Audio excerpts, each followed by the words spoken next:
मनुष्य और पशु में सिर्फ इतना ही अंतर है, लेकिन आप जानकर हैरान होंगे कि जो चेतना मनुष्य को उपलब्ध हुई है, मेरी सोच या जीवन की मेरी समझ मूल रूप से इस बिंदु पर केंद्रित है कि बच्चों को सिर्फ ABCD पढ़ा देना या नौकरी करने लायक शिक्षा उपलब्ध करा देना, इससे बच्चों का जीवन निर्मित नहीं हो सकता।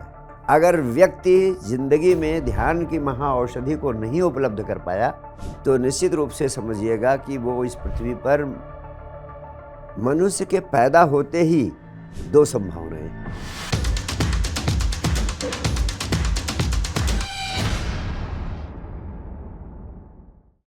गुरुजी, आपसे प्रश्न मेरा सीधा पूछना चाहता हूँ कि जो झुग्गी झोंपड़ी वाले जो बच्चे हैं, झुग्गी झोंपड़ी वाले बच्चों को किस प्रकार से विचार आया कि इनको हम पढ़ाएं, इनको संस्कारवान करें, इनको शिक्षित करें? ये प्रश्न आपके मन में पहले से कैसे उदय हुआ? जयवीर जी, निस्संदेह मनुष्य एक संवेदनशील प्राणी, जो उसके इर्द गिर्द हो रहा होता है उसे देखकर भाव उमड़ते। हाँ, ये बात दूसरी है कि लोग अपने मूल भावों को दबा भी लेते हैं। जब से मैं समझदार हुआ, किसी को पीड़ा में, तकलीफ में, अभाव में संघर्ष करते हुए, तरह तरह की परेशानियों में उलझते हुए देखता रहा हूँ, तो मेरे प्राणों में छटपटाहट होती रही है कि कैसे इनकी सहायता करूँ। ख़ास तौर से विद्यार्थी के रूप में भी जब मैं झुग्गी झोपड़ी के बच्चों को देखता था और उनकी माताएं जो अर्धनग्न अवस्था में झुग्गियों में रहती थी, तो मेरे प्राणों में इतना संवेदनशीलता का भाव उठता था कि मैं इनके लिए क्या कर दूं।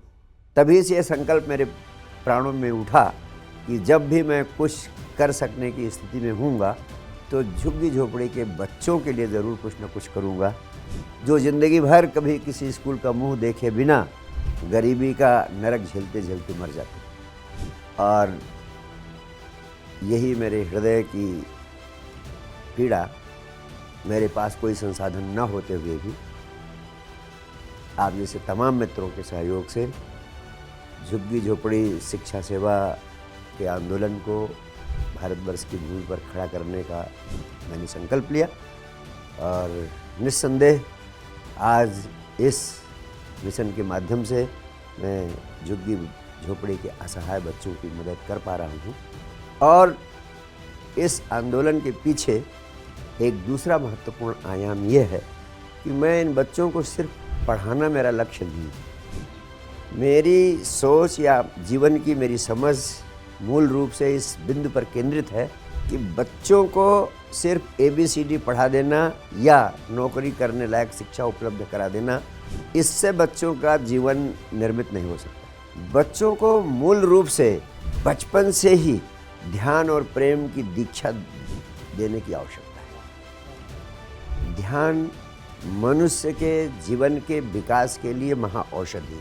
अगर व्यक्ति जिंदगी में ध्यान की महाऔषधि को नहीं उपलब्ध कर पाया, तो निश्चित रूप से समझिएगा कि वो इस पृथ्वी पर मनुष्य के रूप में पैदा तो हुआ, लेकिन पशु के रूप में जीवन जीते हुए इस संसार से विदा हो जाएगा। और मैं आपसे हृदय खोलकर कहना चाहता हूँ कि इस पृथ्वी पर अधिकांश लोग ऐसे ही मनुष्य के रूप में पैदा होते हैं, लेकिन पशुओं के रूप में जीवन जीते हुए इस संसार से विदा हो जाते हैं।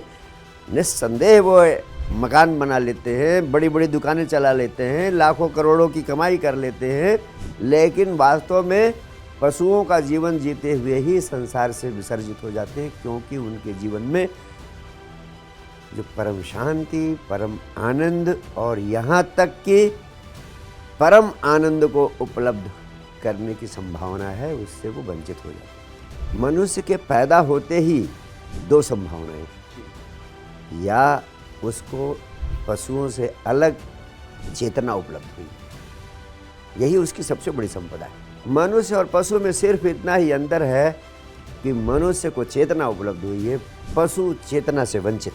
लेकिन आप जानकर हैरान होंगे कि जो चेतना मनुष्य को उपलब्ध हुई है, उसका सिर्फ 5% अपने जीवन में उपयोग कर पाता है, और उस 5% का उपयोग करने पर भी वो कहता है कि पशु में और मनुष्य में जमीन आसमान का अंतर है। मेरा मानना है कि शिक्षा का एक ही उद्देश्य है, समझदार व्यक्ति का एक ही लक्ष्य होना चाहिए कि कैसे मनुष्य अपनी चेतना का अधिकतम उपयोग करने की अवस्था को उपलब्ध हो जाए, कैसे मनुष्य 5% की जगह 100% अपनी उपलब्ध चेतना का उपयोग करने में सक्षम हो जाए और जीवन की उपलब्ध संपदा का अधिकतम उपयोग करने का ध्यान के अलावा और कोई दूसरा उपाय नहीं है, ध्यान के अलावा और कोई दूसरी विधि नहीं है।